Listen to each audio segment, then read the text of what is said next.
Hello everyone, and welcome to SUNUP. I'm Lyndall Stout. This time of year, cattle typically need more than pasture or hay alone to meet their nutritional needs. So today we begin with our extension beef cattle specialist Dave Lallman and an inexpensive winter supplement option you may not have considered before.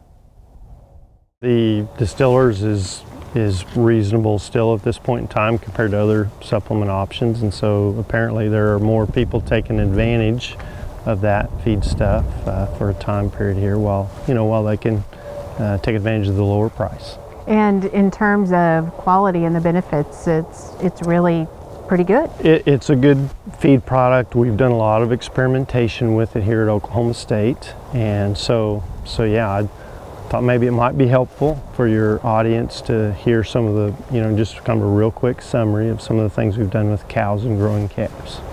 So in terms of gauging how much to feed your herd, let's talk with cows first. What kind of numbers are we looking at? Well, if you're talking about a low quality hay, seems like we always mention low quality hay here in Oklahoma, but if you have native grass prairie hay, it's going to be low in protein, and so that's usually what we mean when we say low quality hay. Distillers has about 30% crude protein, and so it's complementary from that standpoint. It's very similar to a 30% range cube, without the added minerals and vitamins and so on that you would get in a commercial feed product. Consequently, in one experiment that we conducted here at the North Range, we fed a range of Distillers anywhere from 1.7 pounds at the low end on a daily basis up to a little over 5 pounds on a daily basis to a set of gestating cows. And just like you would think, the more you fed, the better the cows did during that gestation period.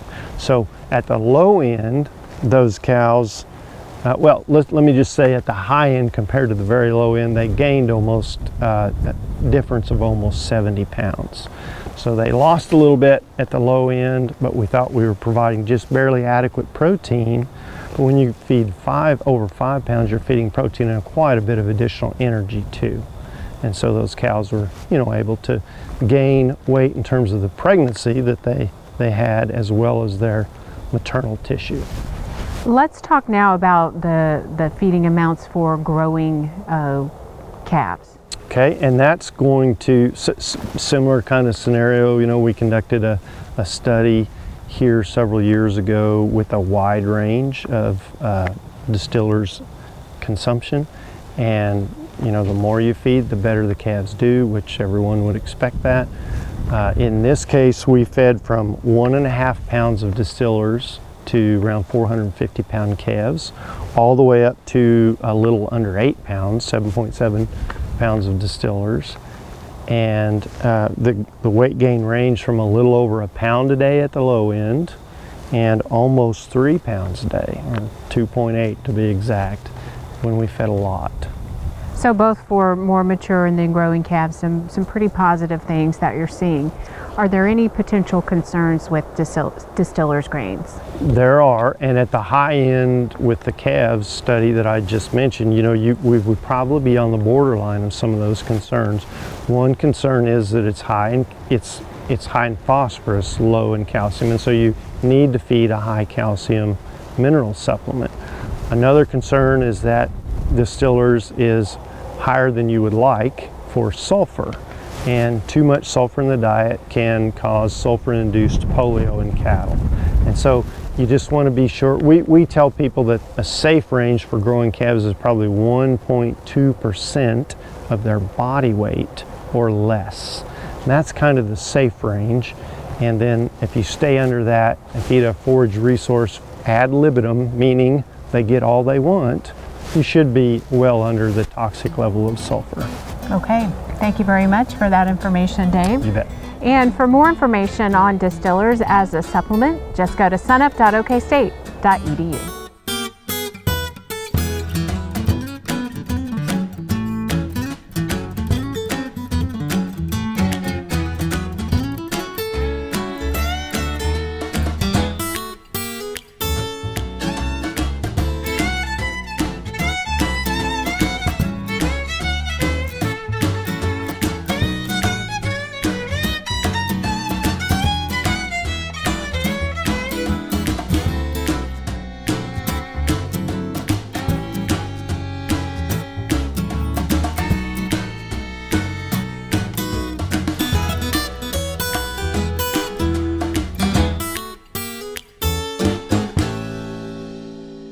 Joining us now is Kim Anderson, our crop marketing specialist. And Kim, let's begin today by taking a look at some of the prices since harvest, beginning with wheat.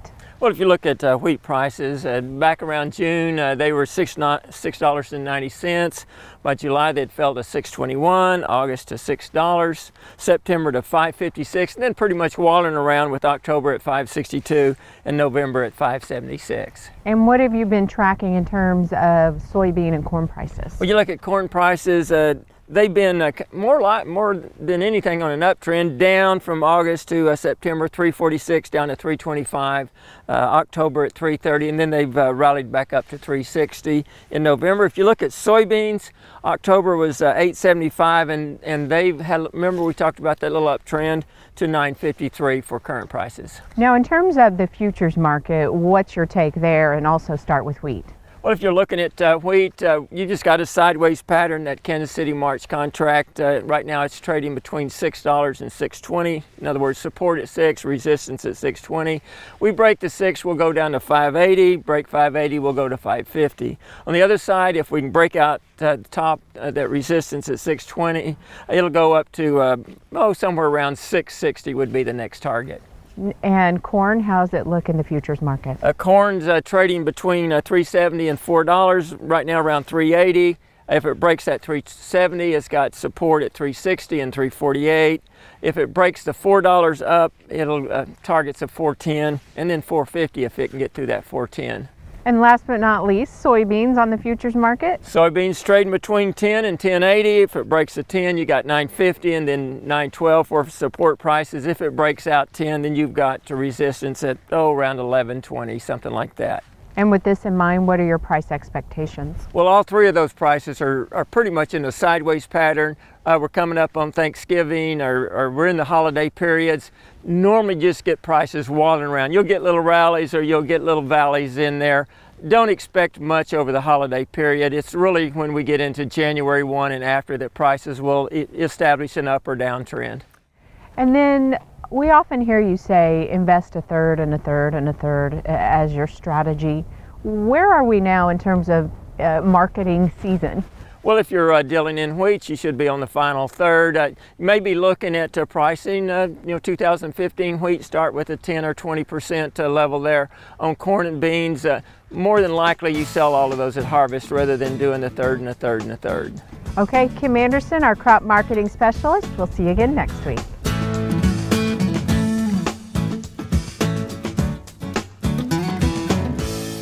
We have talked for years about the importance of having cows in adequate body condition or fleshiness, fatness, whatever term you'd like to use, having them in proper body condition at calving time, and the importance of that in terms of them recycling to have a chance to rebreed for next year's calf crop. We also need to remind folks that it's important that we maintain that good body condition between calving and the breeding season that's about to take place. In the case of our fall calving cows, the breeding season is just now beginning. It's important that as we've got this changing weather, getting colder, the grass has gone dormant, therefore we've lost forage quality. It's important that we maintain a supplement program and hay for those cows so that we can keep body condition at the same level, at least, as what it was at calving time. Research here at Oklahoma State University a number of years ago took a good look at what happens if we do not keep that body condition intact going into and through the breeding season. You see, what they did was take a set of cows over a 2-year period of time, and half of the cows were fed to lose about 1 full body condition score between the time that they calved and when they went into the breeding season. The other half of the cows were fed additional supplement so that they would maintain body condition all the way through the breeding season. What they found was a 21% increase in the percentage of those cows that got rebred in the upcoming 75-day breeding season. We realize that when we're talking about increasing supplement in order to maintain body condition, that's increased input cost for those cows. But with today's cattle market, with the high price of those calves, getting every cow bred that we possibly can is extremely important. So a little increase in feed during the time between calving and into the breeding season so we maintain body condition can help us in our bottom line, as we'll have the highest possible percentage of those cows rebred the following year to give us those extra calves to sell at sale time. Whether you're a fall calver or you're thinking ahead about how you're going to handle cows in that spring calving herd next March, April into May, keep this in mind, that we want to maintain that body condition from the calving season into the breeding season and throughout it. Hope this helps you with your operation, and we sure look forward to visiting with you again next week on SUNUP's Cow-Calf Corner. We're joined by Wyatt Hoback here in the OSU Entomology Museum to talk about an interesting beetle that is actually endangered in Oklahoma and other places. Yes, the beetle I work on a lot in Oklahoma is the American burying beetle. It's a federally endangered insect, the only one in the state, and there's a large population here in Oklahoma. It occurs over about the eastern third of the state, and so is abundant sometimes of the year and does some great things for farmers out there. In terms of its endangered status, give us a little history lesson on that. Sure. The American burying beetle was once one of the most common insect species in North America. It occurred in 35 US states from Canada to Florida. And this beetle gets its common name because of its behavior. When it finds a small dead animal, it buries that animal in the ground and raises its offspring on it. So back in the late 1800s, early 1900s, one of the species this beetle used was the passenger pigeon. Passenger pigeons are now extinct, and that probably impacted the beetle. Other things have also caused the loss, so now it only occurs in 7 US states at the very edges of where it used to occur. Rhode Island, and then all the way over here in the west, in Oklahoma, a little into Arkansas, Kansas, Nebraska, South Dakota. You have a few examples here for us. Let's look at the close cousin, I guess, of the American burying beetle. There are a number of species of burying beetles in the state of Oklahoma, and they're recognized by having this black and orange pattern. So they're Oklahoma state colors. This species is called Necrophorus orbiculus, and it's a night active species. It occurs near forests. And you notice it's not large or small for a beetle species. It is active at night, so right now it's wondering what's going on.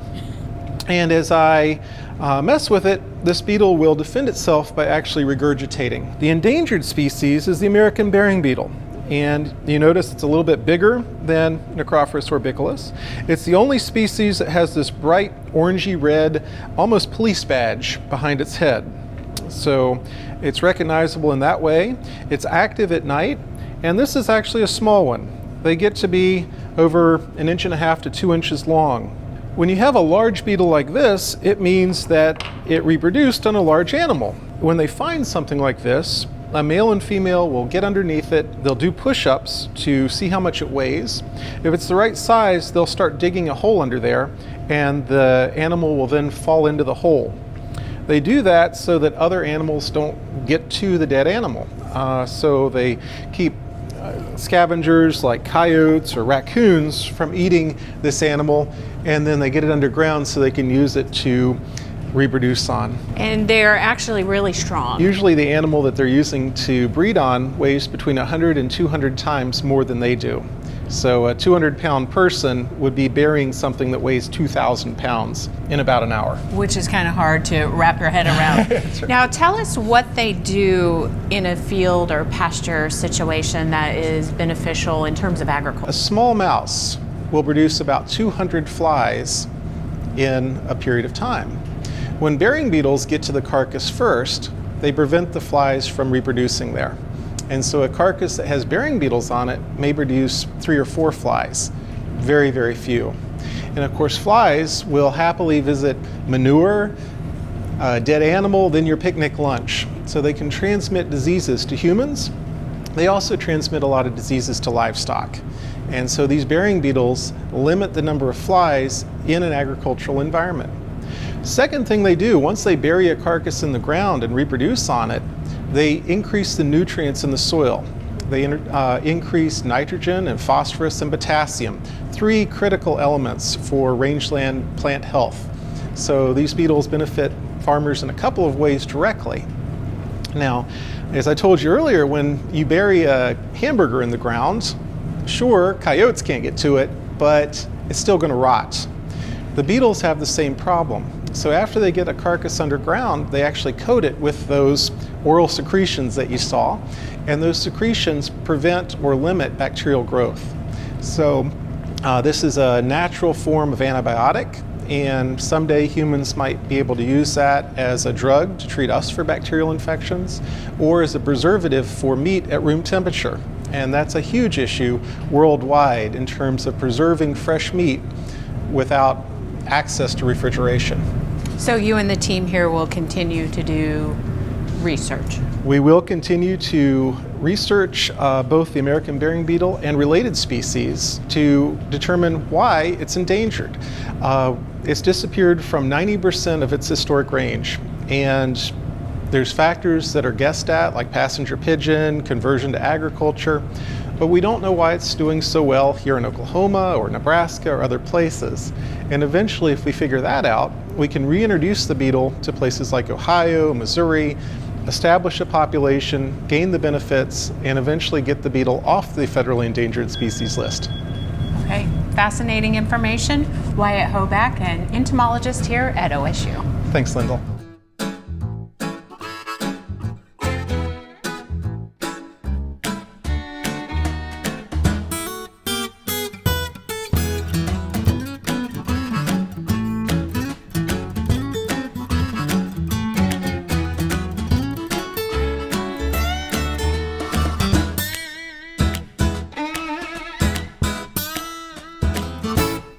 Hi, I'm Al Sutherland with your Mesonet weather report.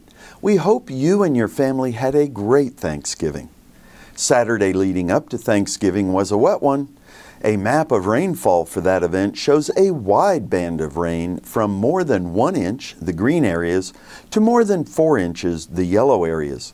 Ketchum Ranch in East Stevens County had the highest Mesonet rainfall total of 4 23/100 inches. The white and light blue areas had little to no rain. That rain showed up nicely on a 7-day soil moisture change map at the 10-inch depth. This is the change in fractional water index from November 17th to November 24th. The 2 dark green areas had drier soils that went up significantly, Altus and Hobart by 9/10 and Tipton by 1. 1 is the maximum measure of soil moisture on the fractional water index, so Tipton went from 0 the lowest to 1 the highest. The narrow gray band between the green areas already had good soil moisture, indicated by changes of 0 or only 1/10. Things are looking better for our current water year that began October 1st. This latest rain helped move some areas close to or slightly above average in southern and central Oklahoma.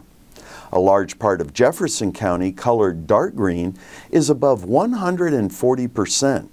All green areas are above 100% of normal rainfall. The blue areas in the northeast are close to 200% of normal.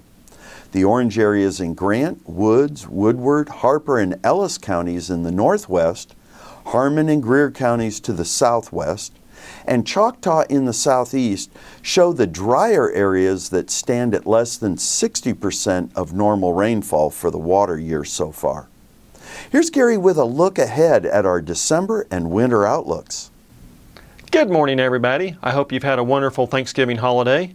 Now that we're past that, let's take a look into the future and see what the weather might hold for us. These are the outlooks from the Climate Prediction Center for December and also December through February. So basically the winter period and also next month. Starting with December, we see increased odds of above normal precipitation across the southwestern 2/3 of the state, and also increased odds of below normal temperatures across the western 2/3 of the state. So it'll be interesting how those two interact. Now for the winter season, December through February, we again see increased odds for above normal precipitation for basically the southwestern 2/3 of the state, and for the entire state, we see increased odds of below normal temperatures. Now our final outlook is the U.S. Seasonal Drought Outlook from the Climate Prediction Center. This is basically good through the end of February. We see drought either persisting or intensifying across the western 2/3 of the state, unfortunately, and also a little bit of relief down in south central Oklahoma. I think we've already seen some relief with this last big rainfall event, so at least part of this map has already come true. Now I want to caution you, these outlooks do not mean anything for snow versus rain versus ice. They merely indicate we have possibly increased odds for above normal precipitation and below normal temperatures. So whether those interact and create snow or ice, we'll just have to wait and see. That's it for this time. We'll see you next time on the Mesonet Weather Report.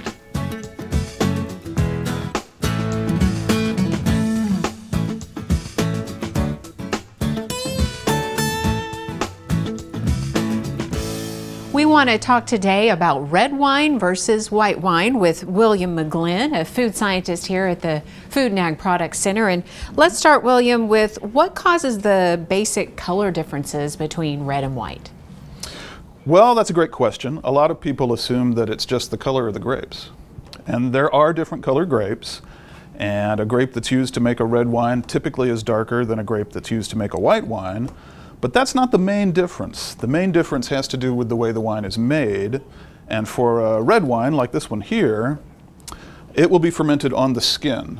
So during that initial fermentation process, which takes anywhere from a week to 2 weeks, typically, during that time, those pigments that are in the skin of the grape are being extracted out into the wine, and that's really where most of the color comes from. Okay. And that also gives it a lot of the flavor and the body that distinguishes a red wine from a white wine. White wine, on the other hand, the grapes are pressed and they're fermented off the skin, and so there's very little pigment that comes out of the skin into the wine, and so it's a much paler color. What about the chemical makeup? Is there a difference there between the two? There is a difference, and that's because a lot of those pigments that are extracted from the skin belong to a class of chemicals that are called phenolics, phenolic compounds, and there are many other types of phenolic compounds in the skins and seeds as well. And those are all extracted into the wine, and they undergo a lot of chemical reactions during fermentation and aging. They combine with each other to make long chains, and that really gives the red wine a lot of that heavier mouthfeel, some of that astringency, a lot of the characteristics, sensory characteristics that we associated with red wine. It also gives it a lot of the beneficial health properties. Those are potent antioxidants. And so a lot of the health properties that are associated with red wine actually come from those chemicals as well. You mentioned the sensory of the taste, of the differences of the red wine. Are there other sensory factors as well when you compare reds and whites? There is, and a lot of that comes from the aging process. Red wines are typically aged for anywhere from 12 months to 3 years, whereas white wines are usually ready after about a year or maybe 18 months. And during that time, again, those chemicals are combining, they're rearranging, they're changing. Some of them are falling out of solution. All of that adds to the complexity of the flavor, and that's one of the big reasons why you see such a big difference between different types of reds, is what occurs during that aging process. Interesting. Great information about reds versus whites. We appreciate the lesson today. My pleasure. Thanks a lot.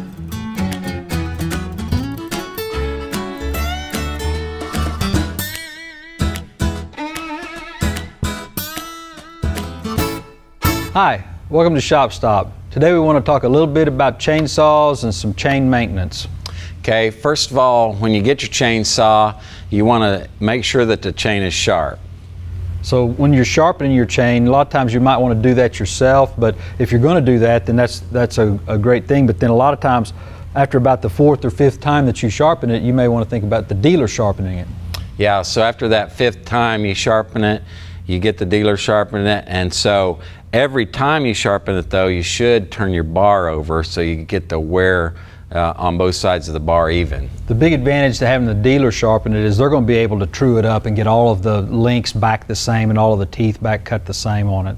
And turning the bar over is a good idea, but also when you change your chain, then after every so often you'll want to look at changing the sprocket as well. Right, and typically after you change the chain 2 times, you'll want to change the sprocket, and then after 4 chains, you may want to even change the bar out. Yes, and that's even after rotating the bar, flipping it back and forth, just to make sure everything wears as long as possible. And then every time you get a new chain, though, you need to think about breaking that chain in. So how do you break in a new chain? Well, you're just going to run it at about half throttle for about 3 minutes. The new chains are all pre-stretched, but what it allows it to do is just take out any irregularities on that chain and let it wear into the bar that you have and the sprocket as well. And when you're breaking in that new chain, why, make sure you've got plenty of oil getting on it too. And you can check how much oil you're getting on your chain by simply, running your chainsaw over a stump or a piece of wood where you can see that you've got that line of lubricant running down there.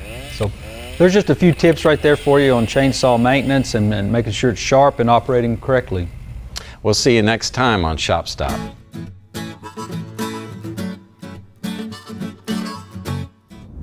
That'll do it for us this week.